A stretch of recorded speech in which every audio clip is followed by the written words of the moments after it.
Okay, go to WebAssign, go to a particular assignment. Okay, so now we have a list of statements that everybody should read. So this is basic biochemistry and some chemistry. So we're going to talk about the carboxyl bond uh, right here, carboxyl bond, and the amine group or the amino group. So these are topics that you should have some uh, familiarity with. I'll talk about glycolipids and glycoproteins in a moment. So make sure you read through this, and if you have any questions, please ask. So what I'm going to do now, this says to click on the carboxyl group. This is the carboxyl group, carbon plus oxygen, double bonded oxygen. There was an H attached to this OH group that at physiological pH, that H joins the amino group. So both oxygen and nitrogen are electronegative, meaning that they share electrons unequally. The electrons spend more time around the oxygen and around the nitrogen. That's why these are called polar covalent bonds. So the bonds between oxygen and carbon are polar, meaning the electrons are shared unequally. The rest of the molecule, this is the central carbon, the rest of the molecule in this amino acid is carbon and hydrogen. So it's very hydrophobic because hydrocarbon chains make up fats, oils, gasoline, diesel fuel.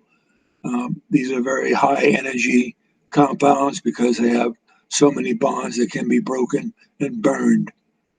If we go look down here and we have a three-dimensional structure that can be moved around, you can see the hydrophobic portion of the amino acid.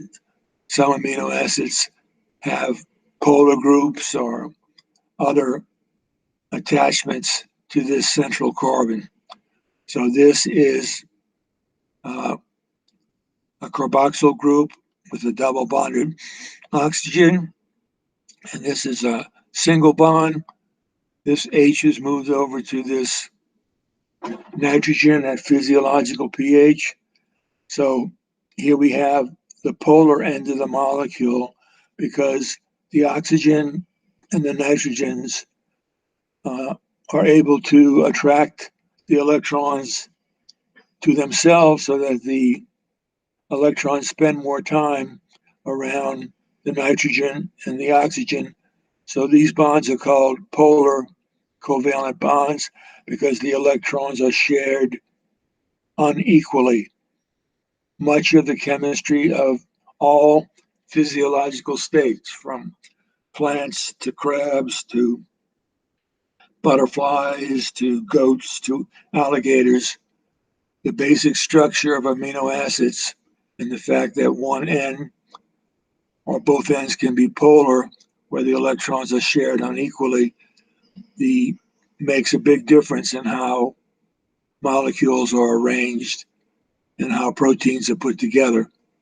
So protein puts together many amino acids, okay? Let's move on to another topic here in biomolecules. So here we're going to have a fatty acid. And here we have a fatty acid. So why is it a fatty acid? Because this carboxyl group tends to lose this proton at certain pHs. So anything that loses a protein or hydrogen ion to a solution is called an acid. So we got somebody else coming in.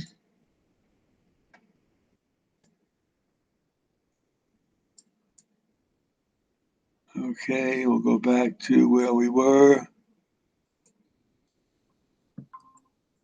Is that anybody else? Okay, so welcome, Daniel. So welcome back here. We're back to uh, biomolecules view. So this is a fatty acid because it has a long chain of carbon and hydrogen.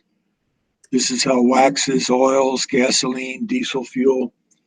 These are very common compounds, and they can be compounds that don't have any hydrophilic group, but a fatty acid has a hydrophilic group, and this whole chain is uh, nonpolar bonds.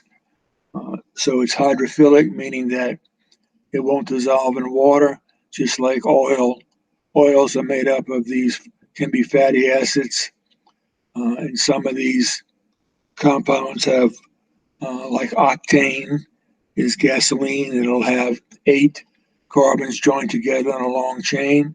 And when you burn gasoline in a car and pollute the environment, you're burning a hydrocarbon.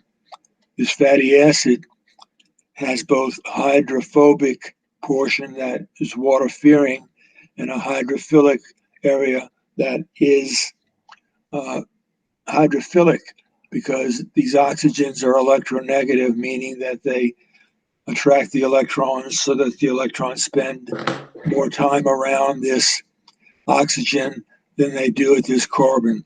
So these are polar covalent bonds, means the electrons are shared unequally. Anytime you see a solid line, that represents a covalent bond where electrons are shared.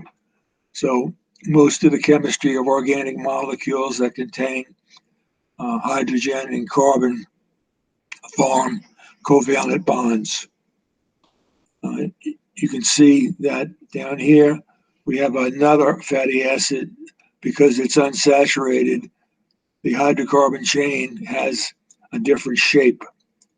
The shape of organic molecules and their properties, particularly the hydrophilic end and the hydrophobic end, you'll see how this is very, very important in all the actions that take place or all the physiological functions that take place because uh, when you have different shapes, three-dimensional shape, you have hydrophilic and hydrophobic portions. The body is able to assemble those molecules so that different functions come from different structures.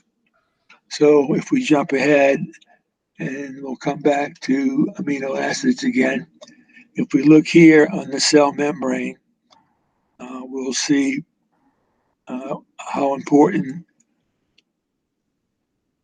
these. Do I have a cell membrane here? Nope, I don't. Okay. Cell membrane here, view. So I have fatty acid, a diglyceride, because this is glycerol. It's a compound that if you attach 3 fatty acids, it's a triglyceride. A diglyceride has 2 fatty acids joined to the glycerol. So that's why it's a diglyceride.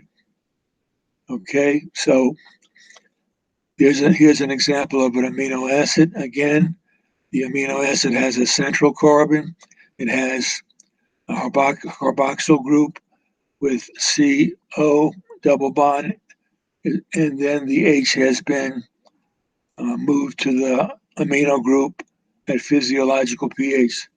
So again, here we have another type of amino acid that also has a nonpolar hydrophobic portion. So this is all carbon and hydrogen. Okay, so uh, so again, this is the carboxyl group. This is the amino group. This is the R group. It's called joined to the central carbon. So if you have a carboxyl group and an amino group joined to this central carbon, That's an amino acid, which is the building block of proteins. So we keep going down and we look at this drawing of a cell membrane. Notice that all of these little spheres are little sort of distorted balls. That's the hydrophilic portion of a phospholipid. The hydrophobic portion of the phospholipid is two tails. These are hydrophobic, so they avoid the water outside the cell and they avoid the cytoplasm. And the hydrophilic heads of phospholipids, billions and billions of them, arrange themselves so that the like dissolves like. So the hydrophilic chains here on the phospholipid dissolves, so to speak, with one another, and they form the internal structure of a cell membrane. Only small molecules like carbon dioxide and oxygen can go through, and some steroid hormones or some hydrophobic molecules. So this represents proteins. Membranes have special channels made out of proteins. They also have these carbohydrate chains. Each hexagon is glucose, and this is called a glycolipid because it's carbohydrate joined to a lipid. This is called a glycoprotein because it's a carbohydrate joined to a protein. So depicts the rightmost channel protein right here. Channel proteins can go completely through the membrane or only partially through the membrane. Sometimes they're embedded in the membrane. Other times they span the entire width of the protein channel. Here's a phospholipid. Okay. So notice it has two tails, 1, 2, and it has nitrogen and oxygen. So this is the polar head. It's the polar head with phosphorus, nitrogen, and oxygens. So this is the phospholipid. It has two chains. Notice those chains are hydrocarbon, hydrophobic chains, and these are the two chains of the phospholipid. The heads are polar because they contain oxygen, phosphorus, and sometimes and nitrogen. So the heads of these phospholipids are hydrophilic because of their polarity, because they share electrons unequally. Those heads tend to arrange themselves facing the extracellular fluid of an organism and facing inside the cytoplasm. So the location of polarity in hydrophilic groups versus the location of hydrophobic groups and hydrophilic groups. So the hydrophilic groups here love water. The hydrophobic groups in these two tails, you can see that these are two separate tails all throughout this membrane. So this is a phospholipid. Okay, back to the amino acid to review. Let's stop there and do another recording.